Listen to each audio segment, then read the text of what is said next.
Deciding how we're going to feed our baby is a really important conversation that we often don't have, particularly as dads and partners.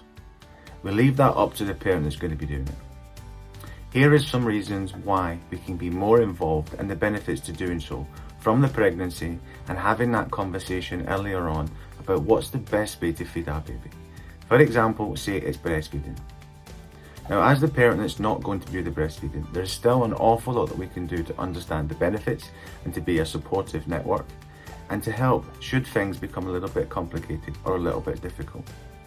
This is not to put you off, it's just to make you aware that it's not as easy as we sometimes think, and that complications do arrive, and that what appears so natural doesn't always come naturally.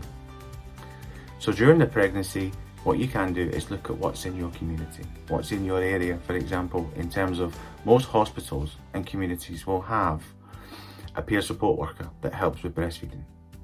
You can have a conversation with them during the pregnancy, or you can wait till afterwards once you've already started breastfeeding. But knowing that as the person that's not the one doing the feeding, you can still ask the benefits to it, or the complications, or know where the support is should your partner need it. Conversations with GPs, health visitors, midwives, community workers, peer support. Have a look at what is in the area should you need it.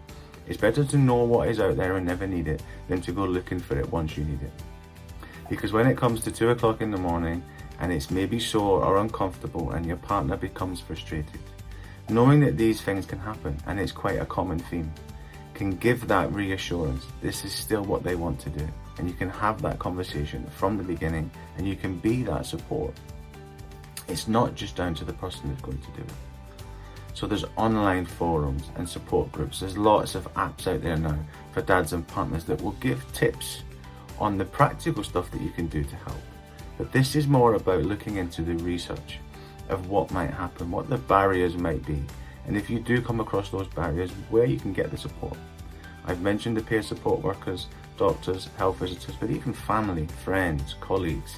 Arming yourself with as much information about the things that can happen and how this process could be made easier is really, really important. And it also makes you feel part of the process and something that you can do. But it's a conversation that you can have together. It's not about putting this responsibility onto the one person that does it. The one thing I often say about parenting is that you do what works for your family. You do what's best.